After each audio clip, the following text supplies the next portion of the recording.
ওরে কত কষ্ট আমার বুকে দেখা হাসে পারার লোকে তোর কিরে নাই কলঙ্কের ডরে বন্ধু তোর কিরে নাই কলঙ্কের ডর আমায় যদি ভিন্ন বাসো আমায় যদি ভিন্ন বাসো আমি তরে কই না পর বন্ধু আমি তরে কই না পর অপরাধী হইলে আমি তর রে বন্ধু অপরাধী হইলে আমি আমায় যদি যাও সারিয়া ওরে এমন জায়গা নাই রে গিয়া এই অভাগার জুড়াইব অন্তর রে বন্ধু এই অভাগার জুড়াইব অন্তর আমায় যদি ভিন্ন বাসো আমায় যদি ভিন্ন বাসো আমি তরে কই না পর বন্ধু আমি তরে কই না পর অপরাধী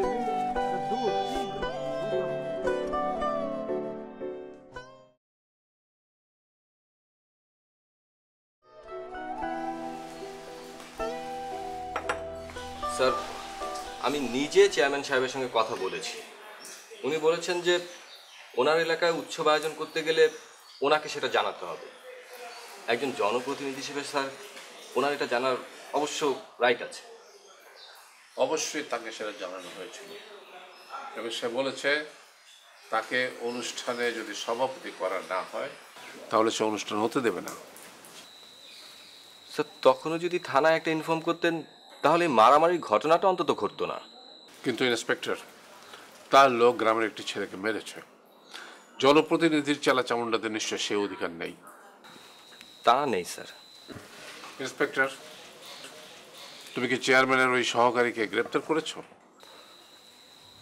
জি না স্যার তাহলে কি তুমি আমাকে গ্রেপ্তার করতে এসেছো স্যার আপনি আমার উপর রাগ করবেন না আপনারা দুজনেই সম্মানিত মানুষ এই বিষয়টার একটা আপোষ রফা হয়ে গেলে পুঁথিপাঠের আসর যেন সুন্দরভাবে হয় সেটা আমি দেখব স্যার অন্যায়ের শাস্তি হবে না স্যার ব্যক্তিগত জেদের জায়গায় নেবেন না এখন আমি যদি আমার ছেলেদের বলি চেয়ারম্যানের চামচাদের পিটিয়ে আসতে ইন্সপেক্টর তুমি নিশ্চয়ই এখানে নাক গলাবে না এই চেয়ারম্যানের অ্যাসিস্ট্যান্টকে তুমি অ্যারেস্ট করতেছো না কেন তুমি কি চেয়ারম্যানকে ভয় পাও নাকি তার থেকে ঘুষ খাও আপনি কে আমার নাতনি শোনো তুমি যদি ওই অ্যাসিস্ট্যান্টকে না ধরো না অ্যারেস্ট না করো তাহলে তোমার খবর আছে পুলিশের সঙ্গে এভাবে কথা বলতে হয় না তাই একজন ভীতু ঘুষখোরের সাথে কিভাবে কথা বলতে হয় শুনি চুপ করো তুমি চুপ করো মিমো যাও তুমি ঘরের ভিতরে যাও আর তোমার সাথে এভাবে কথা বলতে না যাও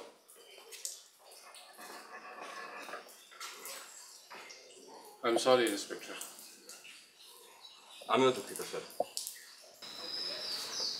স্যার আমি গাজীকে অ্যারেস্ট করার ব্যবস্থা করছি একদিনের জন্য হলেও ওকে আমি হাজতে ভরে রাখবো এবং আরো কিছু পানিশমেন্টের ব্যবস্থা করব স্যার আমি আজকে উঠি তাহলে আসসালামু আলাইকুম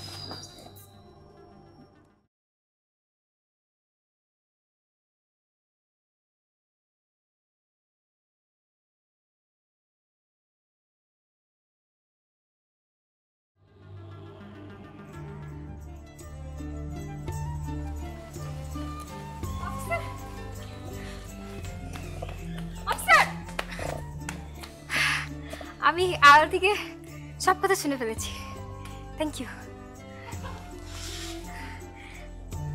চকলেট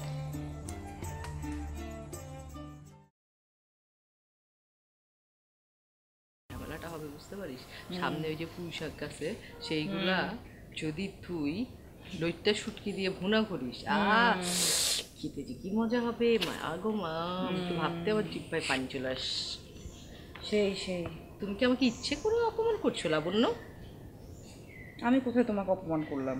আর আমি 10 মিনিট ধরে তোমার সাথে কথা বলে যাচ্ছি, আর তুমি কি করছো? বইয়ের দিকে তাকায় হ্যাঁ হুঁ এটাই করে যাচ্ছ কেন ভাই? তুমি তো আমাকে বললেই পারো যে ভাবি তোমার সাথে আমার গল্প করতে ভালো লাগছে না, তুমি চলে যাও, আমি খুশি হতাম। কিন্তু আমার তো তোমার গল্প শুনতে ভালো লাগছে। বিশ্বাস করো, আমি বইয়ের দিকে তাকিয়ে আছি ঠিকই, কিন্তু আমার কান তোমার দিকে। তোমার ভালো লাগার এই হচ্ছে নমুনা। আচ্ছা সরি, এই যে বই বন্ধ করলাম, বলো কি গল্প করছিলে করো। লাবণ্য, আমি কোনো গল্প করছিলাম না, আমি যা বলছিলাম তা হচ্ছে একটা ফ্যাক্ট। আর সেই ফ্যাক্টের বিষয়বস্তু হচ্ছে আমি আমার বাকি জীবন কি করে একা একা কাটাবো, তাই তো? হ্যাঁ, কিভাবে একা একা জীবন কাটাবে লাবণ্য? আমরা সবাই এটা জানতে চাই। কই ভাবি, এতদিন তো তোমাদের কারো এটা জানার ইচ্ছা ছিল না। এতদিন তুমি আলাদা আলাদা ছিলে তাই এই প্রশ্নটা করা হয়নি, এখন আমরা সবাই একসাথে আছি তাই ভাবছি। জীবন বড়ই অদ্ভুত ভাবি, তাই না? আগে আমরা ঢাকা শহরে ছিলাম, আলাদা বাসা, আলাদা স্বপ্ন, আলাদা সম্ভাবনা।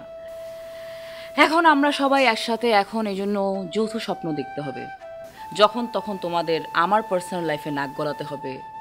আই আন্ডারস্ট্যান্ড, কোনো সমস্যা নেই। ইটস জাস্ট দ্যাট মাত্র এসছি তো, সো এই যৌথ চিন্তা ভাবনাকে একটু হজম করতে আমার টাইম লাগছে। ডোন্ট ওয়ারি, আমি তোমাদেরকে জানাবো, সব কিছু জানাবো, কিন্তু উপযুক্ত সময় হলে জানাবো। ততদিন পর্যন্ত দয়া করে তোমরা আমাকে কোনো বিষয়ে কোনো কিছু ফোর্স করবে না, প্লিজ। মাইন্ড করো, হ্যাঁ?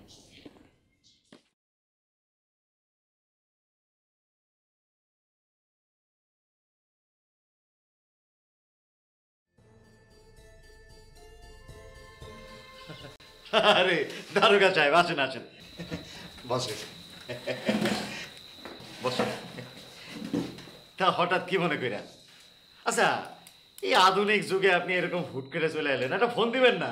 আয়োজন করতাম। ফোনটা আবিষ্কার হয়েছে কি জন্য? তা নিশ্চয়ই জরুরি কিছু। এই গাছে, এই যা, দারোগা সাহেবের জন্য নাস্তার আয়োজন করছে।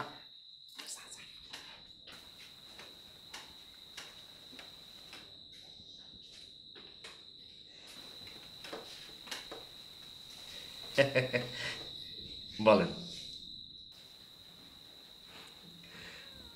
আপনি আন্দাজ করুন তো আমি কেন এসেছি। দারোগা সাহেব, এসব আন্দাজের খেলা তো আমি খেলি না, এটা তো বাচ্চাকেও খেলা। এই যেমন ধরেন, প্রেমিকা প্রেমিকটা এসে বলবে তুমি আমারে কতটুকু ভালোবাসো, প্রেমিক বলবে এতখানি, প্রেমিকা বলবে না ভুল বলেছো, ভুল, আমি তোমার সাথে ছাড়াছাড়ি করার জন্য এসেছি। আসেন, এসব আন্দাজের খেলা বাদ দিয়া সরাসরি কথা বলি। আপনি সরকার বাড়ির ছেলেদেরকে থ্রেট করেছেন, পুঁথি গানের আসর নাকি আপনি হতে দেবেন না। সে কি কথা? আপনি জানলেন কেমনে? আচ্ছা, একটা জিনিস বুঝলাম না, গ্রামের যে কোনো অভিযোগ আসবে গ্রামের মাতবর, চেয়ারম্যান এদের কাছে, এর মধ্যে থানা পুলিশের কি কাজ বুঝলাম না। আছে, কাজ আছে। পুঁথি গানের আসরটি যদি কোনো ঝামেলায় পড়ে যায়, হ্যাঁ, মানে যদি কোনো ঝই ঝামেলার সৃষ্টি হয়, হ্যাঁ, তার সম্পূর্ণ দায় দায়িত্ব হ্যাঁ, আপনার। হ্যাঁ, না, হ্যাঁ। আর উৎসবটি যদি সার্থকভাবে উদযাপিত হয়, তার সমস্ত কৃতিত্ব সরকার বাড়ির ছেলেদের।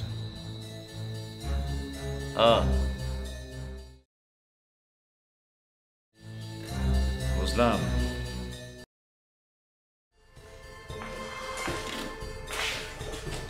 তোকে আমি ট্রাই করছি, তোর ফোন বন্ধ কেন? কাল রাতে ফোনে চার্জ দিতে পারিনি। আচ্ছা শোন, ওই যে রাইস মিলের ঝামেলাটা মিটিয়ে আসলাম। আর রাইস মিলের সময় বাজারটাকে না আমার খুব সুবিধা মনে হচ্ছে না, বুঝছিস? গুড। আমি বাবাকে তোর কথা বলেছি। কি বলেছিস? বলেছি যে ওই বরাত কাকার জায়গায় তো কাউকে রিপ্লেস করতে হবে। এই মোবারক, হায়দার এদেরকে দিয়ে কাজ হবে না।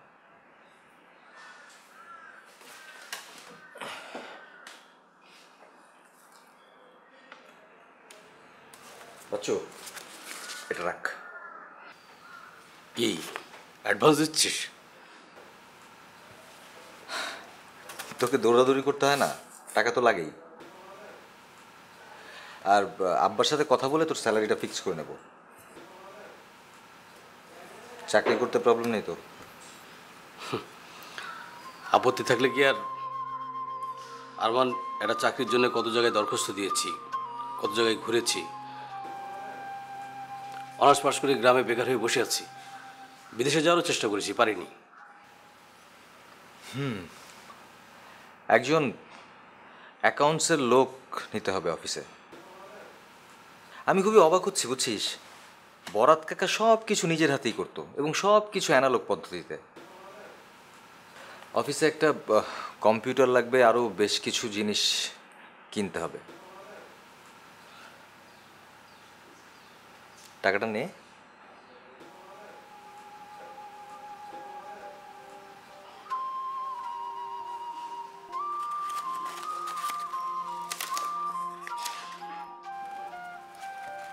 আরমান, আমার আব্বা আমাকে কি বলে তুই তো জানিস। আমি নাকি আমড়াঘাটের ঢেকি, অকাল কুষ্মাণ্ড। এখন বোধহয় এসব আর শুনতে হবে না আমাকে।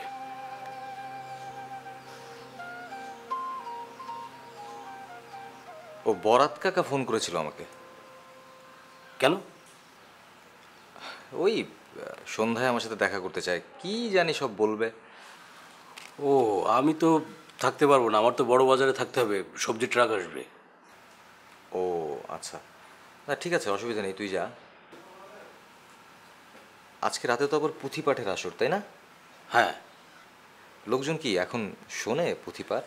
হ্যাঁ হ্যাঁ, এখনো মানুষ প্রতিবারের আসর শোনে, ভালো আসর হলে শুনবে। আচ্ছা বাচ্চু, ওই বাইরে কিছু বস্তা টস্তা আছে, ওই মোবারক হায়দারকে বলে ওদেরকে একটু ওগুলো ভেতরে তুলে ফেল, ঠিক আছে? টাকাটা পকেটে রাখ। আচ্ছা ঠিক আছে।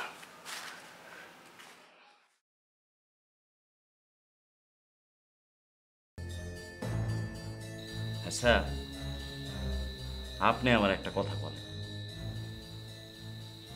গ্রামের যে কোনো ভালো মন্দ উৎসব, আয়োজন, অনুষ্ঠান, এগুলোর কথা সবার আগে তো জানবে চেয়ারম্যান, মানে আমি। সেই খবর আমার পাইতে হয় মাইকে। অপমানে লাগে না? লাগে, অবশ্যই লাগা উচিত, কিন্তু আপনার কাজটি যখন অন্য কেউ করে ফেলে তখন আপনার অপমান বোধ হয় না? এই সমস্ত পুঁথিগানের আসর, আরও বিনোদন ধর্মী অনুষ্ঠান আয়োজন করা তো আপনার দায়িত্ব। আপনি এতদিন ধরে চেয়ারম্যানই করছেন, এই সমস্ত বিষয়ে কখনো ভেবেছেন? ভাবেননি। আর সেই কারণেই, যাই হোক, আপনার নাস্তা আসতে বোধহয় দেরি হবে। কেন, আপনার তারা আছে নাকি?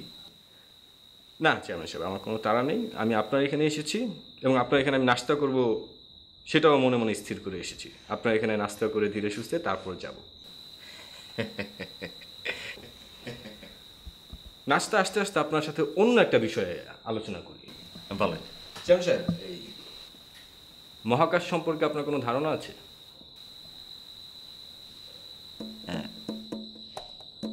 কি কাশ? মহাকাশ, বিশ্ব ব্রহ্মাণ্ড।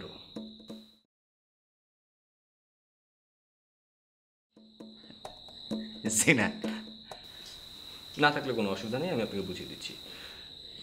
মহাকাশে গ্রহ, উপগ্রহ, নক্ষত্র তারপর আমরা বারের যে হিসেব করি, শনি রবি সোম মঙ্গল বুধ বৃহস্পতি, এই ব্যাপারগুলো আপনি জানেন তো? ওইখানেও আছে। জি।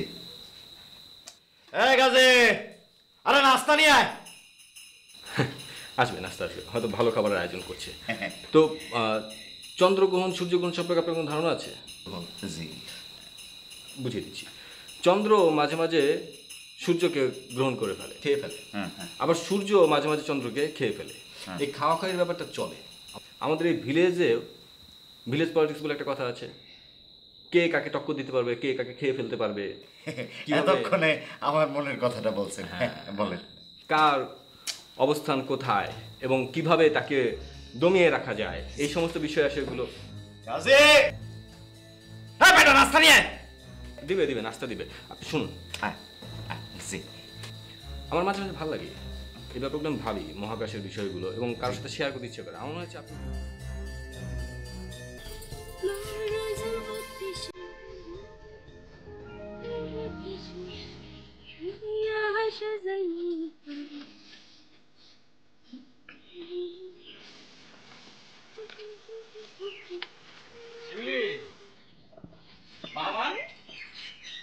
একটা খবর আছে রে মা।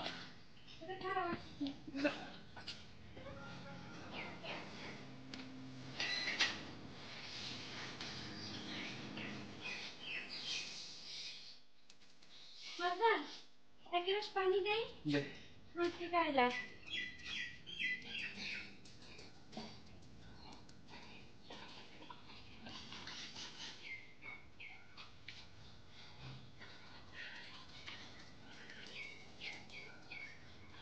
অঙ্ক কি তোমার খুশির সংবাদ? আমগো জামাই এ তো মেলা কামেল মানুষ,